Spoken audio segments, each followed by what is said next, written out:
예수님의 첫 번째 메시지가 뭐죠? 때가 찼고 하나님의 나라가 가까이 왔으니 회개하고 복음을 믿으라. 복음을 믿으라.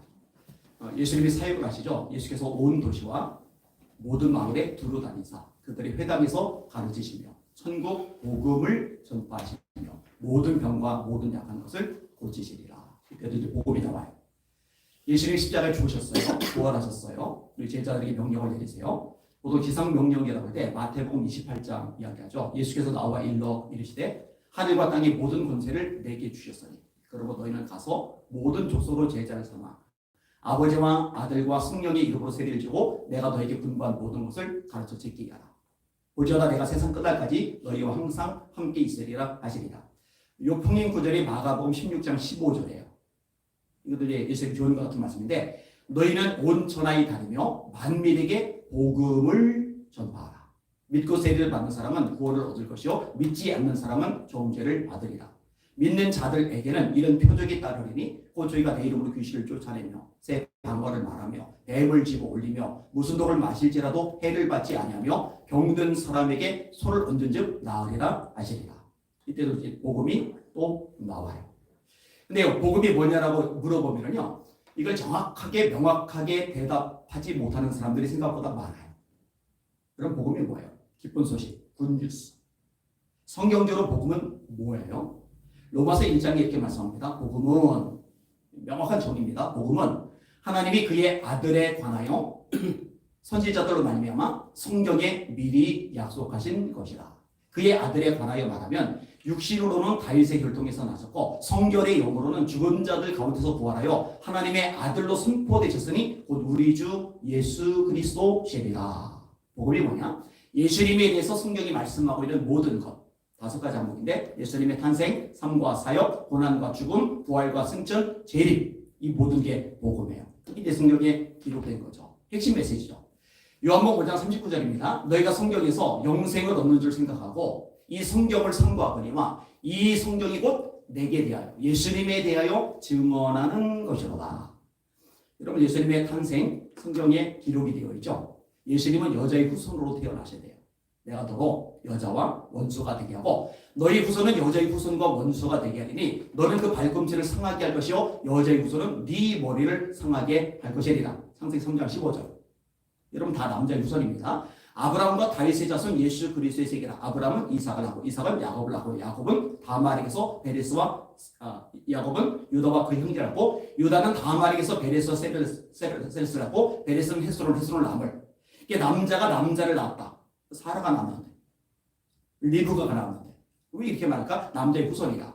근데 예수님은 동정녀 마리아에게서 태어나셨기 때문에 여자의 후손 이렇게 이야기를 하는 거거든요.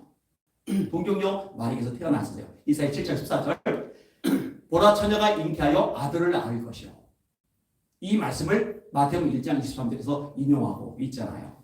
예수님이 베들레헴에서 태어나실 거 미가가 일어나죠. 미가서 5장 2절 베들레헴 에브라다야 네게서 내 백성을 다스릴 목자가 나리라. 그의 근본은 태초의 영원에 있느니라. 예수님이 2000년 전에 베들레헴에서 태어나시는데 이때부터 계신 게 아니에요. 태초부터 영원부터 계시던 분이에요. 미가는 예언하지만 이해를 못해요. 우리는 이해를 해요. 예수님이 2000년 전에 오셨지만 영원 전부터 계시던 하나님의 아들이시거든요. 예수님이 한 아기로 오실 것도 예언되어 있어요. 이는 한 아기가 우리에게 낳고 한 아들을 우리에게 주신 바 되었는데 그의 어깨는 정사를 메었고 그 이름은 기묘자라 모사라 전능하신 아버지라 평강의 왕이라 영존하시는 하나님이라 할 것입니다. 이사야 9장 6절의 말씀이죠. 예언된 대로 오시는 거예요. 예수님의 삶과 사역도 마찬가지입니다. 여러분 예수님이 종료주일에 예루살렘에 입성을 하세요. 근데 말 타고 입성하지 않으세요. 낙의 에미를 타고 입성하는 게 아니에요. 낙의 새끼를 타고 입성하세요. 왜? 성경에 기록한 것을 이루셔야 되니까. 스가랴 9장 9절이죠. 그는 겸손하여 멍에 매는 짐승의 새끼 곧 낙의 새끼를 다도다.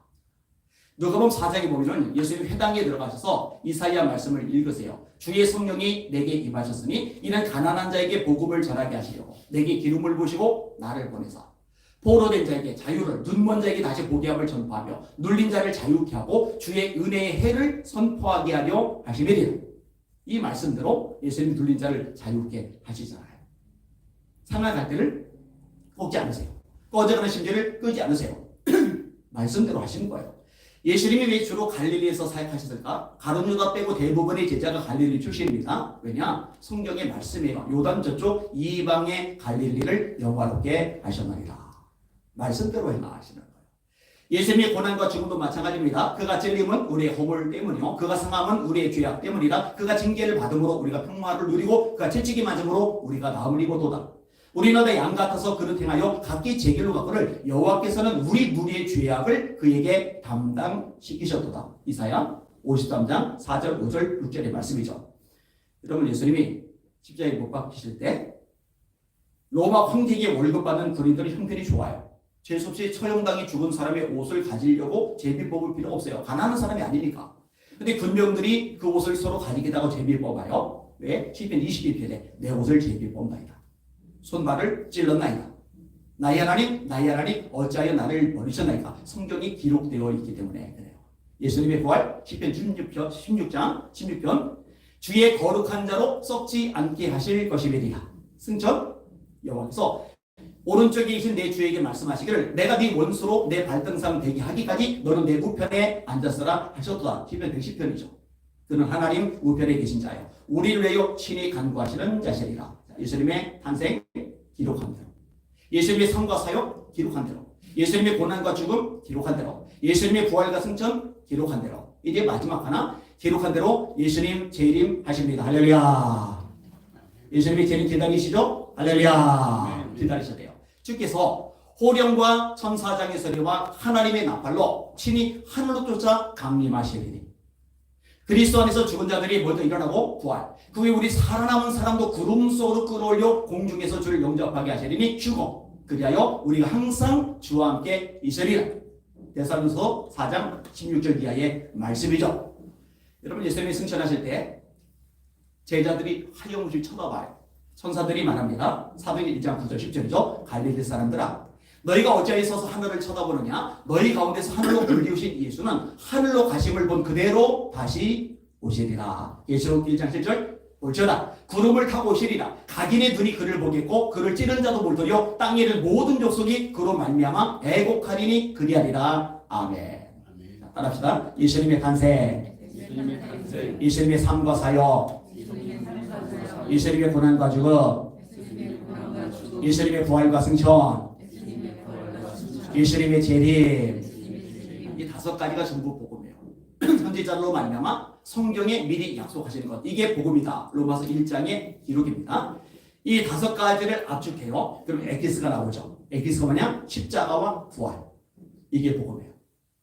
이걸 합치면은 예수 그리스도가 복음이에요. 그래서 마가복음 1장 1절에 하나님의 아들 예수 그리스도의 복음의 시작이라 이렇게 말씀하고 계시는 거예요.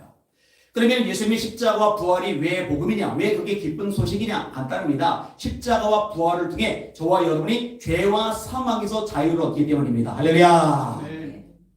여러분 성경은요 사람이 죽는 요일을 명확하게 말합니다. 나이 들어 죽는 게 아니에요. 늙어서 죽는 게 아니라고요. 병들어 죽는 게 아니에요. 사고 나서 죽는 게 아니에요. 홍수, 태풍, 지질, 해일, 산불 이 자연재해 때문에 죽는 게 아니에요. 인간에게 죽음이 찾아온 원인은 예수 믿는 사람은 성경적인 대답을 할 수 있어야 돼요. 죄 때문에 죽는 거예요. 로마서 6장 23절 죄의 삭은 사망이요. 로마서 6장 23절에 명확히 말씀한 거예요. 죄 때문에 사망이 오는 거야. 로마서 5장 12절 한 사람으로 말미암아 아담, 한 사람으로 말미암아 죄가 세상에 들어오고 죄로 말미암아 사망이 왔나니. 죄가 왜 왔다고요? 사망이 왜 왔다고요? 죄로 말미암아 사망이 왔나니. 이와 같이 모든 사람이 죄를 범하였으므로 사망이 모든 사람에게 이르렀느니라. 죄 때문에 죽는 거예요. 죽고 끝이냐? 무덤에 묻혀서 한 줌 흙으로 사라지느냐? 그러면 세상 사람들이 사기치든 등좀 먹고 돈 많이 벌어서 좋은 집 타고 넓은 집 살고 명품 걸치고 해외여행 다니다가 죽고 흙으로 사라지고 이게 장땡이지. 이렇게 말해도 뭐로 반박하기가 애매해요. 근데 여러분 죽고 끝이 아니에요. 한 번 죽는 것은 사람에게 정하신 것이요. 그 후에는 심판이 있으리니. 사도행전 9장 27절 말씀이죠. 이 심판을요 2번째 죽음이라고 해요. 이것도 죽음이에요.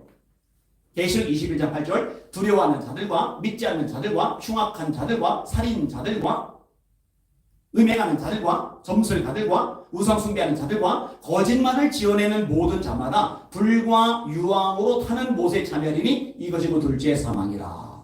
죄 때문에 죽어요. 죽음의 심판받아 지옥에 가요. 저는 성경을 100% 믿어요. 믿을 수밖에 없어요. 성경에 오류가 있나 찾아보세요.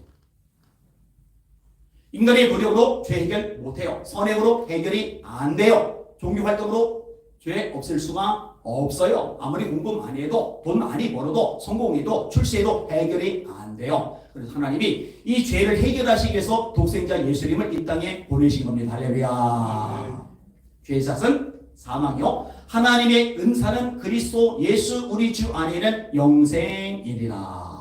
예수님이 우리 모든 죄를 짊어지고 십자가의 죽임을 당하신 거예요. 자, 그런데 십자가의 죽음이 우리의 죄상과 관련이 되는데 그럼 부활은 뭐냐? 이 부활도 우리의 죄상과 관련이 돼요.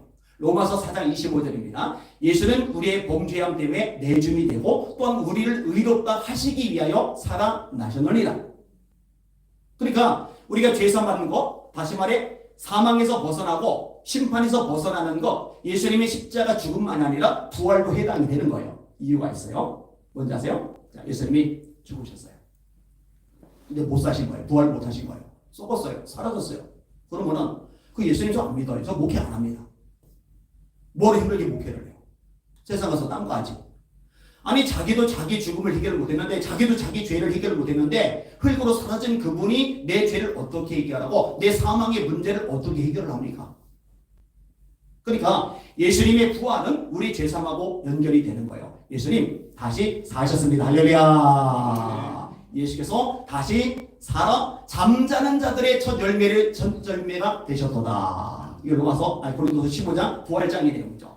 그래서 부활장에서 말하는 거예요. 사망아 너희 쏘는 것이 어디 있느냐? 사망아 너희 이기는 것이 어디 있느냐? 여러분 교회에서 집중할 때 뭐냐? 복음이에요. 복음. 오늘 본문에 말하죠. 내가 복음을 부끄러워하지 아니하노니 이 복음은 모든 믿는 자에게 구원을 주시는 하나님의 능력이 됨이리라. 첫째는 유대인에게 또한 헬라인에게로다. 이 복음에는 하나님의 의가 나타나서 믿음으로 믿음에 이르게 하나니 기록된 바 의인은 믿음으로 말미암아 살리라 함과 같으리라. 바울의 자기 정체성이 명확해요. 예수 그리스도의 종 바울은 사도로 부르심을 받아 하나님의 복음을 위하여 택정함을 입었다. 그래서 이렇게까지 말합니다. 내가 복음을 전하지 아니하면 내게 화가 있으리로다. 심지어 이렇게까지 말해요. 보라 이제 나는 성령에 매여 예루살렘으로 가는데 거기서 무슨 일을 만날는지 알지 못하노라. 오직 성령이 각성해서 내게 증언하시기를 결박과 환난이 나를 기다린다시나 나의 달려갈 길과 주 예수께 받은 사명 또 하나님의 은혜의 복음 증언하느니를 맞추려면 나의 생명을 조금도 귀한 것으로 여기지 아니하노라. 나는 예루살렘에서 결박당할 뿐 아니라 죽을 것도 각오하였노라. 이 복음 전할 수만 있다면 난 죽어도 좋아. 나 매맞아도 좋아. 감옥에 갇혀도 좋아. 왜요? 이 복음이 진짜 능력이니까. 여러분 이 복음의 능력을 경험하시길 바랍니다. 이 복음의 능력을 전하시길 바랍니다. 이 복음의 능력을 날마다 사용하시고 승리하시는 여러분들 되시기를 예수님의 이름으로 축원합니다. 유대인이나 헬라인이나 지혜 있는 자나 어리석은 자에게 다 내가 빚진 자다. 그러므로 나는 할 수 있는 대로 로마에 있는 너에게도 복음 전하기를 원하노라. 이게 무슨 말씀이냐면요. 이 복음은 안 믿는 사람 구원받게 만들어요. 천국 가게 만들어요. 지옥이 아니라 심판이 아니라 하나님 나라에 가게 만들어요. 그런 기쁜 소식이죠. 근데 이 로마서 이 부분의 말씀은요. 로마인은 너희 이미 믿는 사람이에요. 이미 구원받는 사람.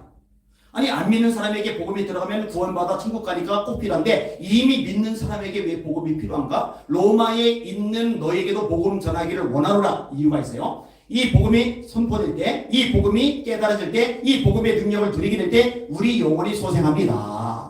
원수마귀가 떠나갑니다. 눌리기 자유케 됩니다. 우리가 영적으로 성장하게 됩니다. 그래서 이 날에서는 복음이 선포되어야 됩니다.